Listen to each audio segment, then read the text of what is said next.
listener production. Hey, Chris Spear with you. Welcome to The Briefing. It's hard to believe it's been 21 months since the world heard this for the very first time. That was Taylor Swift opening her now iconic Eras Tour, which is wrapping up this weekend after visiting 21 countries and performing to over 10.5 million people.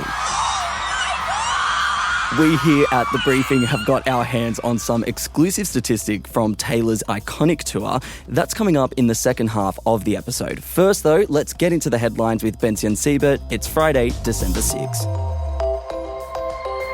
G'day, Chris. Let's start in France, where French President Emmanuel Macron is about to address the nation over the collapse of its government this week.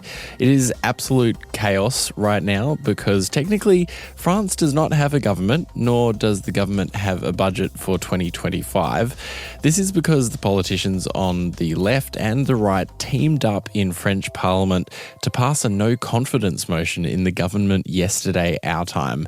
It is the first time a French government has fallen this way in more than 60 years, and Prime Minister Michel Barnier has resigned, but Macron has asked him to continue on as caretaker PM until a new government can be formed. Yeah, and Benson, because you're pronouncing France as France, you are the expert in this field, so I'm going to ask you a follow-up question. Sure. For anyone who might not be sure, what's behind all of this? Why did they vote the government out? So both the left and the far right were unhappy with Barnier's austerity budget. That is a government budget with lots of cuts aimed at reducing the state's debt. And of course, the natural question arises, what is happening next? Well, as I mentioned, the President Emmanuel Macron will give an address in the next hour as we go to record this. He's got a pretty tough task on his hands, trying to appoint a new government that's going to get enough support. There have actually been calls for Macron to resign, but he still has until 2027 as president, so I wouldn't hold your breath on that one. Back home now, new polling shows Peter Dutton is in a strong position to defeat Prime Minister Anthony Albanese at the upcoming federal election. The survey of 5,000 people by Accent Research and the Red Bridge Group has found if the election were held now, the coalition would pick up 9 seats and form majority government. Governments have come back from worse polls than this, but it'll certainly be a worry for Albanese as we head into the holiday period and a likely election in May next year. Yeah, it's being reported that Peter Dutton is going to also release costings for his nuclear energy plan sometime next week. He will be hoping to undermine, I guess, the central criticism of that plan, which is that it'll cost too much and far more than Labor's plans for the energy transition using renewable energy. It is a simple fact that solar power and wind energy are the cheapest forms of energy production full stop, and that nuclear power is one of the most expensive. So it will be interesting to see the numbers that the coalition comes up with next week. Sticking with all things politics and government, Defence Minister Richard Marles has ordered an urgent review into the agency overseeing our $386 billion AUKUS contract. Former head of ASIO and Secretary of Defence and Foreign Affairs Dennis Richardson will lead the top-to-bottom review of the Australian Submarine Agency, the ASA, amid serious concerns over its governance and management of the nuclear sub-program. The ASA was established in July last year and now has almost 700 full-time staff, as well as a $330 million annual budget pension, and that budget mostly funds salaries. So the review follows the sudden resignation of its Deputy Director General last month, David Hallinan, who cited concerns over how the agency was run. Opposition Defence spokesperson Andrew Hastie has criticised the review, saying that the Albanese government should rather be providing leadership and direction to the agency to ensure that AUKUS is not put at risk. Meanwhile, Greens Defence spokesperson David Shoebridge, who's a critic of AUKUS, said the review would not change the fact that the ASA would not be acquiring any submarines in the near future. Now, if you're wondering how it's possible that we could spend hundreds of billions of dollars on these submarines, but that many people are saying that it might not happen, we actually had former Prime Minister Malcolm Turnbull on the program just after Donald Trump won the US election last month. And he made a really interesting point about AUKUS, which is basically that the legislation that the United States has passed that's supposed to get these submarines to Australia or get them built for Australia has a clause that prioritises the United States' needs for submarines. And at the moment, they're not building enough submarines for their own needs. So if they're not building enough for themselves and they're the priority, then how and when are we ever going to get these submarines? I think it's a really interesting space over the next few years because, what happens next? We don't know. Yeah, and that's really interesting. On the back end of the US election, we kind of know this hyper-local focus that America's taking. There's less regard for the global community, and I can't see that American needs will be second to Australia's. Melbourne billionaire Adrian Portelli will face court in South Australia early next year after being charged with running an unlawful lottery. You might recognise the 35-year-old by his name, Bension. I know you recognise him by name. Or you might recognise him how he's kind of known around socials as Lambo Guy and the bloke who snatched up a whole heap of properties from the block in the last few years. In fact, this year he's snatched up every single one of the block homes. Portelli's company, LMCT Plus, claims to be a rewards club offering shopping discounts for a monthly fee, and as part of the fee, members also receive entries to win cars and properties. Now, this is the new bit. Following an investigation by Consumer and Business Services South Australia, they claim that Portelli is running a trade promotion lottery, and in South Australia, those lotteries with prizes above $5,000 require a licence and entries must be free of charge, things that Portelli allegedly has not been adhering to, especially when there's homes and luxury cars up for grabs here and millions of dollars. He's now facing 9 counts of conducting and or assisting in the conduct of an unlawful lottery, while his company is facing 10 counts on the same charge. Interestingly, and this is where I kind of laugh at this story, is that the maximum penalty is $10,000. Not too much for a guy named Adrian Portelli. He has plenty of money. Yeah, and look, I'm sure a lot of our listeners might have seen his online ads. They're, they're highly produced and they've got high energy, and it's like, do you want to be a millionaire overnight? So this is something that's caught a lot of people's attention. So it'll be very, very interesting to see how this all shakes up. He's due to face court on the 15th of January next year. And to wrap up a huge week in the news, we'll finish off today's headlines hearing from you, our briefers. Yeah, you guys have been really interactive with us this week on our Instagram at The Briefing Podcast and on our TikTok at Listener Newsroom. And there's been a whole heap of episodes this week that we've asked your opinions and thoughts on. So, Bension, I just want to start with a poll that we put up yesterday asking our listeners about the deep state. That was your deep dive that you did yesterday morning. We asked you if you believe there is a deep state in Australia. Interestingly, 43% of our listeners, or at least those who are on Instagram, 43% said they believe that Australia does not have a deep state, whereas 57% voted that they think we do have a deep state here in Australia. Well, it was a very interesting deep dive, if I do say so myself. So if you want to find out whether Australia has a deep state, go listen to yesterday's morning episode. And the very last thing that we heard from you guys this week, we put a question prompt in our broadcast channel Behind the Briefing. And if you want to join our broadcast channel, it's super fun there. Just head to our Instagram bio and follow the prompts and you'll be able to join this wonderful community. But we asked you what your favourite Christmas movie is, and that's ahead of a deep dive that Sash is bringing you this afternoon. There were heaps and heaps of responses. There was a lot of love for Love Actually. There was a few people who said Santa Claus. Chrissy Betty Photos, a big fan of the show. She said her favourite was Scrooged, and having learnt a lot about Chrissy Betty Photos based on her contributions to the broadcast channel, I would say that is very on brand. And Benson, you also contributed to the broadcast channel. Oh, it's got to be The Grinch. It has to be. Then he slithered and slunk with a smile most unpleasant around each new home and he took every present. I have never posted in the broadcast channel because I thought, like I'm one of the hosts and it's not really appropriate and whatever. But this was important to me. I love that stupid Jim Carrey movie. Yeah, we were talking about it in one of our meetings, and I said that my favourite Christmas movie was Harry Potter 1. To which a lot of the team mocked me and said, just because a Christmas tree and a Christmas scene features doesn't mean it is a Christmas film.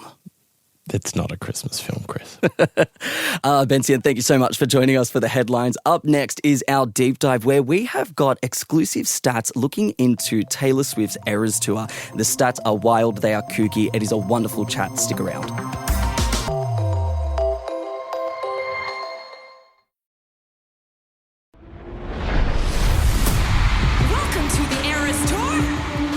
Hey, Sasha Barbagat with you. This weekend, after 152 shows over 2 years and 5 continents, Taylor Swift's huge, record-breaking and history-making Eras Tour will come to an end.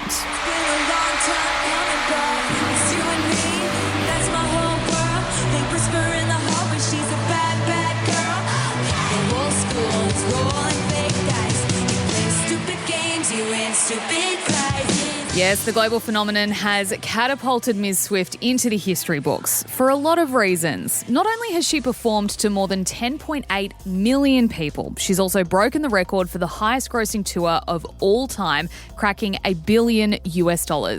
An event of this magnitude has a lot of numbers behind it. So we at The Briefing decided to enlist the help of an expert to look at every single wild stat we could think of out of the Eras Tour as we farewell it. From the number of friendship bracelets that were handed out to how many hours Taylor spent performing All Too Well, we've got the numbers. Joining me now is a Swiftie in mourning, Lauren Howarth. She's one of our journos here at Listener, and she enlisted the help of Associate Professor of Finance at RMIT, Angel Zhong, to break down all of the numbers for us. Lauren, welcome to The Briefing.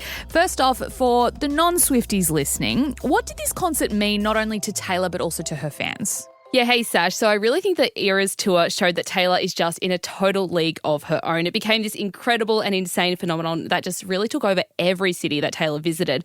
And the cities certainly pulled out the red carpet for her. They made Swift-themed drinks. Some cities were even temporarily renamed in her honour. So Glendale in Arizona, for example, that was known as Swift City.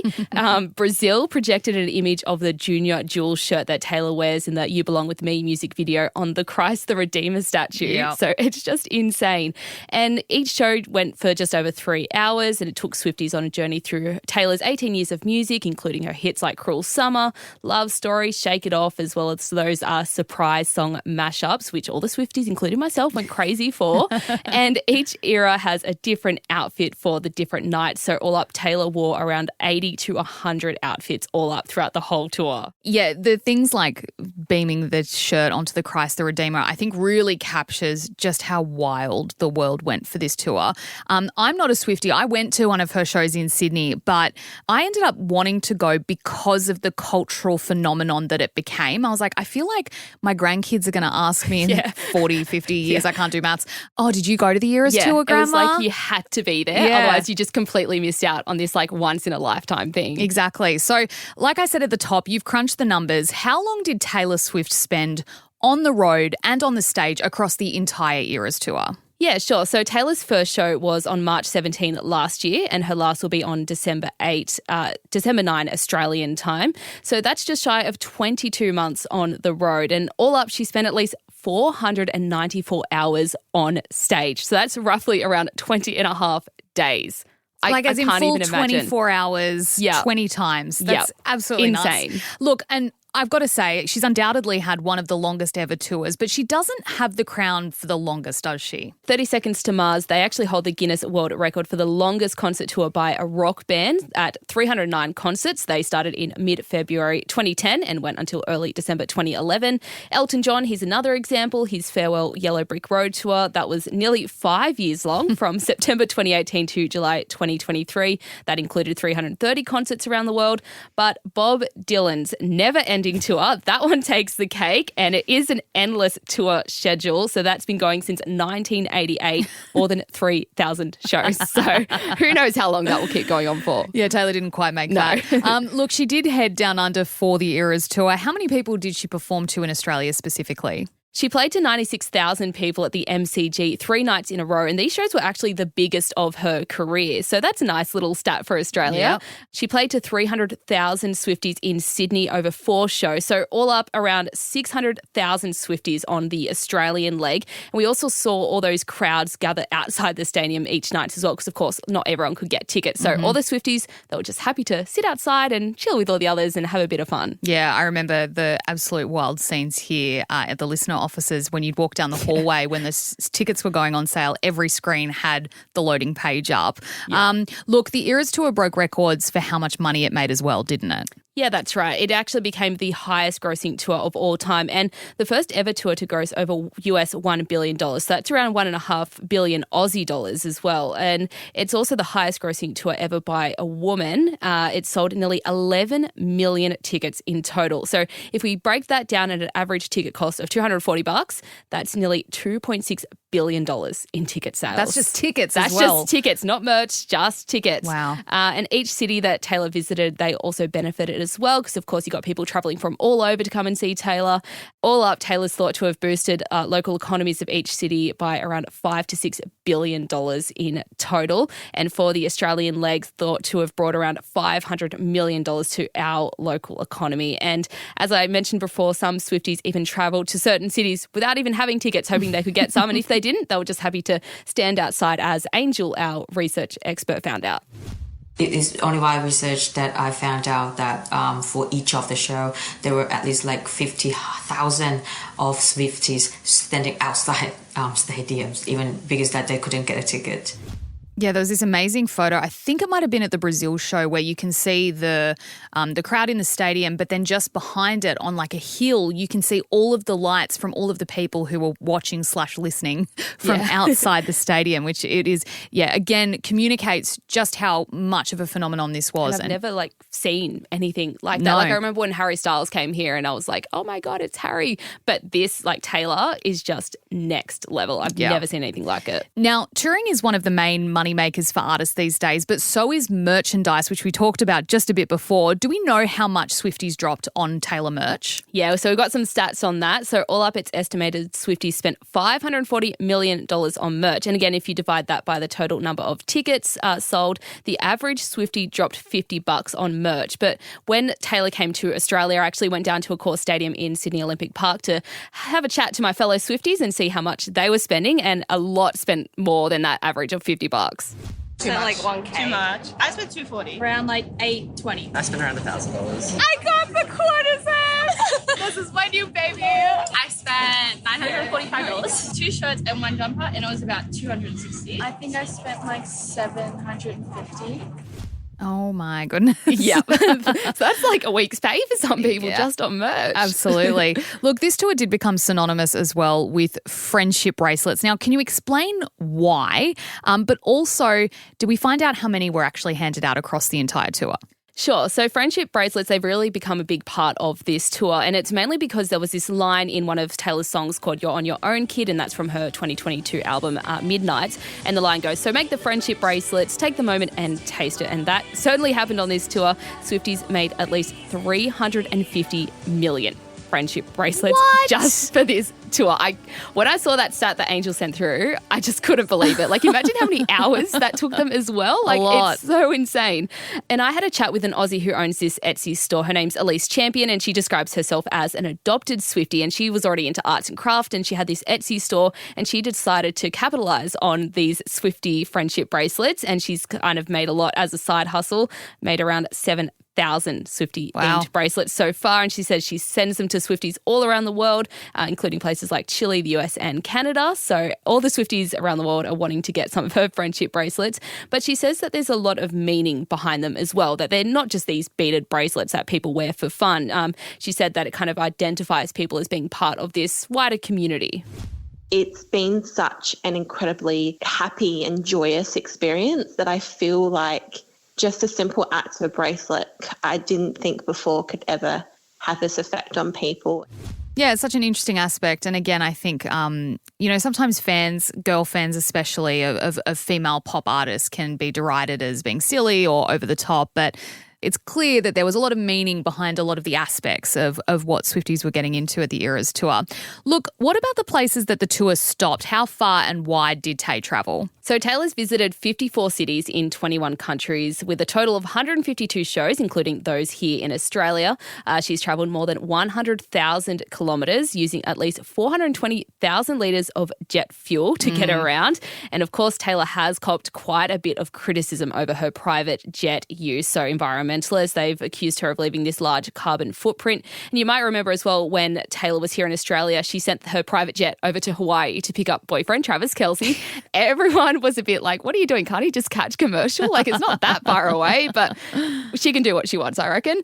And there was, of course, that time when those climate activists, they vandalised several jets with orange paint at this London airfield, but they actually missed Taylor's plane. So who knows what they were doing? They just missed it. What other quirky stats did you find while you were doing this research? There are so many of these stats, one of them being Travis Kelce, of course, Taylor's boyfriend. So he showed up to more than a dozen of her shows. And you might remember that time when he actually joined her on stage. Do you remember that at all? Yes, I do. Yeah, that was amazing. Everyone was losing their minds. That was the only time he did so, of course.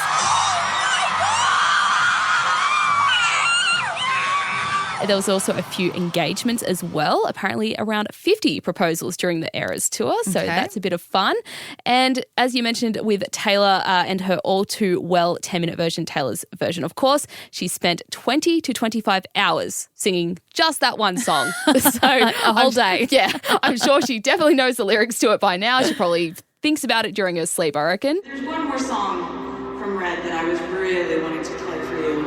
If you happen to have about 10 minutes to spare?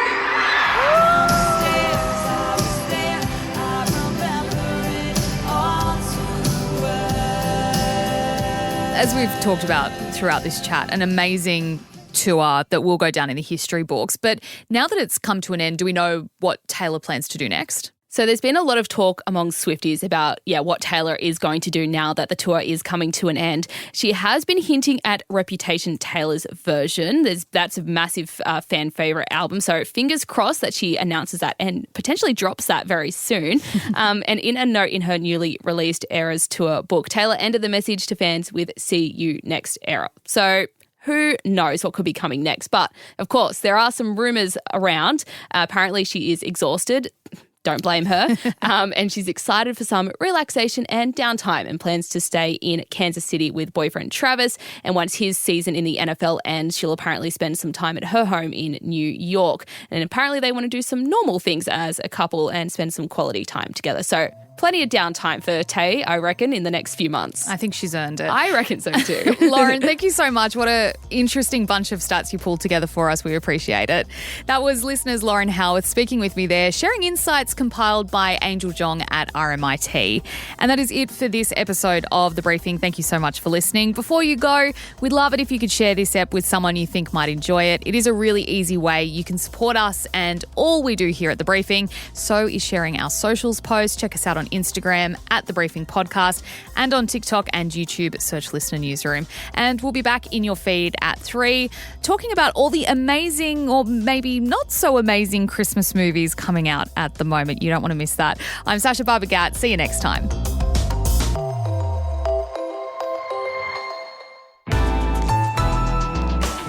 Listener.